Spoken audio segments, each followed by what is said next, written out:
Chapter 41 Story of the Picture Stealing the Rags and Reading of Dhyaneshwari. As stated in the last chapter, we continue here the story of the picture. 9 years after the incident described in the last chapter, Ali Muhammad met Himmat Pant again and related to him the following story. One day, while wandering in the streets of Mumbai, he bought the picture from a street hawker. Then he got it framed and set it on a wall in his house at Bandra suburb of Mumbai. As he loved Baba, daily he took darshan of it. 3 months before he gave the picture to Himmat Pant, he was suffering from an abyss or swelling in his leg, for which an operation was performed, and he was convalescing in the house of brother-in-law Mr. Noor Muhammad Peer Boy in Mumbai. For 3 months his house in Bandra was closed and nobody was living there. Only the picture of Baba Abdul Rahman, Maulana Sahib, Muhammad Hussain, Sai Baba, Baba Tajuddin and a few other saints living were there. The wheel of time did not even spare these. He was lying sick and suffering in Mumbai. Why should the pictures suffer there in Bandra? All the pictures met their end, but how Sai Baba's picture escaped it, nobody had been able to explain to me up till now. It shows the all-pervasiveness, omnipresence of Sai and his inscrutable power. The story goes like this. He had a small picture of Saint Baba Abdul Rahman from Muhammad Hussain Tarityopan many years ago. He gave it to his brother-in-law Noor Muhammad Peer Boy, and it was lying on his table for 8 years. Once Peer Boy took it to a photographer and got it enlarged to life size and distributed copies of the same amongst his relations and friends, including Ali Muhammad, who fixed it up in his Bandra house. Noor Muhammad was a disciple of Saint Abdul Rahman, and when he went to present the picture to his guru in an open darbar held by him, the guru got wild and ran to beat him and drove him out. He felt sorry and dejected. He also thought that he spent so much of money and incurred his guru's displeasure and wrath, as his guru, Baba Abdul Rahman, did not like image worship. He took the enlarged picture of Baba Rahman with him to Apollo Bandar, and after hiring a boat, took it and immersed it in the sea. He requested the friends and relations to return their copies, and after getting them all, 6 in all, back, had them immersed in Bandra Sea. At this time, Ali Muhammad was in his brother-in-law's house. He was told by him that his suffering would come to an end if he would soon immerse the pictures of the other saints also in the sea. On hearing this, Ali Muhammad sent his Mehta, his manager, to his Bandra house and got all the pictures of the saints in the house to be thrown into the sea. When Ali Muhammad returned home after 2 months, he was surprised to find Sai Baba's picture on the wall as before. He did not understand how Mehta took away all the pictures except this. He immediately took it out and kept it in his cupboard, fearing that if his brother-in-law saw it, he would do away with it. While he was thinking how it should be disposed of and who would keep it with care, Sai Baba himself, as it were, suggested to him that he should see and consult Maulana Izmur Mujawwar and abide by his opinion. He met the Maulana and told him everything.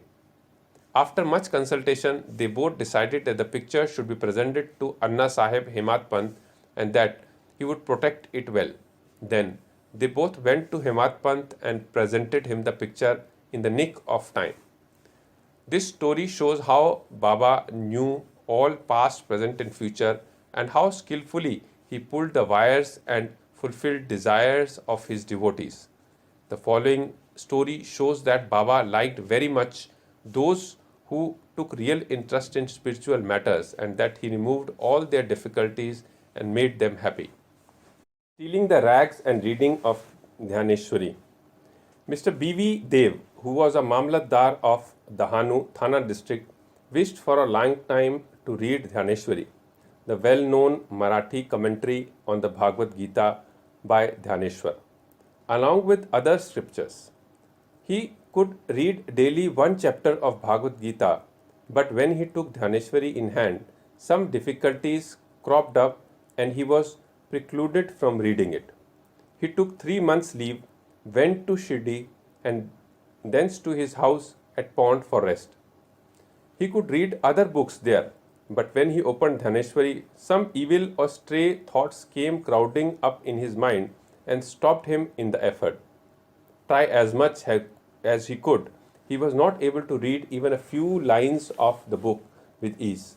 So he resolved in his mind that when Baba would create love for the book and would order him to read it, he would begin and not till then. Then in the month of February 1914, he went with his family to Shirdi. There Jog asked him whether he reads Dhaneshwari daily.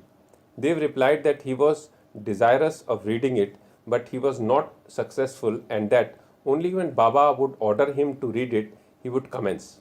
Jog then advised him to take a copy of the book and present it to Baba, and then start the reading after it was consecrated and returned by him. Dev replied that he did not want to resort to this device, as Baba knows his heart. Would he not know his desire and satisfy it by giving him a clear order to read? Dev then saw Baba and offered 1 rupee as dakshina. Baba asked for rupees 20, which he gave. At night, he met one Balak Ram and inquired from him as to how he secured Baba's devotion and grace. Balak Ram told him that he would communicate everything next day after Aarti. When Dev went for darshan the next day, Baba asked for rupees 20, which he gave willingly. As the masjid was crowded, Dev went inside and sat in a corner. Baba asked him to come closer and sit with a calm mind, which Dev did. Then, after the noon Aarti was over and the men dispersed, Dev saw Balakram again and asked him his previous experience, what Baba told him, and how he was taught meditation.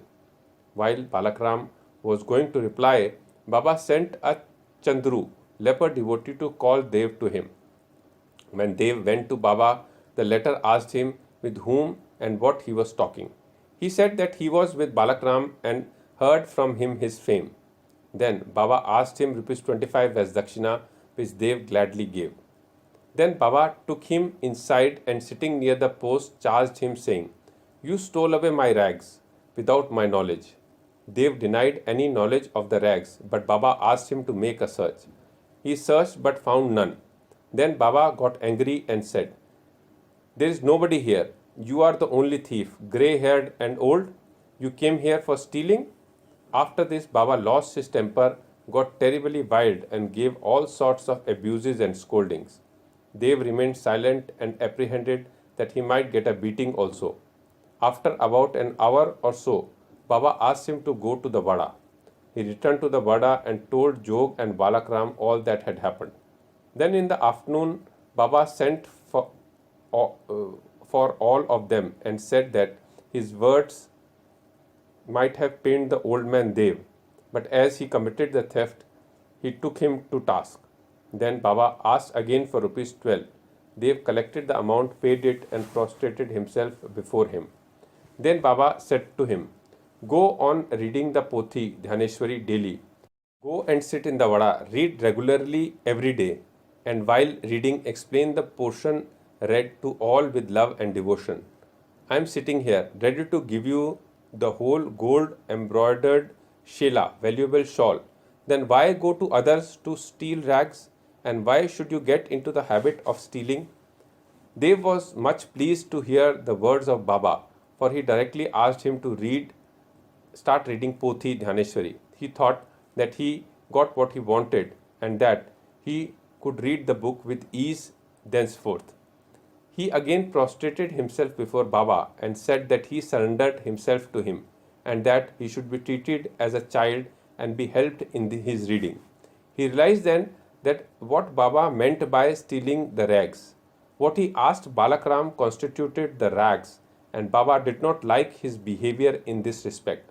As he was ready to answer all his questions, he did not like him to ask others and make unnecessary inquiries, and therefore he scolded him. Dev thought that he really did not scold him but taught that He was ready to fulfill his desires, and there was no use asking others in vain. Dev took these scoldings as blessings and went home satisfied and contented. The matter did not end here. Baba did not stop with only issuing an order to read. Within a year, he went to Dev and inquired about his progress. On 2nd April 1914, on Thursday morning, Baba gave him a dream. He sat on the upper floor and asked him whether he understood the pothi. No, answered Dev. Baba said, then when are you going to understand? Dev burst into tears and said, unless you shower your grace, the reading is mere burden and the understanding is still more difficult. Baba told, while reading you make haste. Read it before me in my presence. Dev asked, what shall I read? Baba said, read Adhyatma Spiritualism. Dev went in to bring the book. When he opened his eyes, he was fully awakened. We leave the readers to imagine what ineffable joy and bliss Dev felt after this vision. Go to Sri Sai. Peace be to all.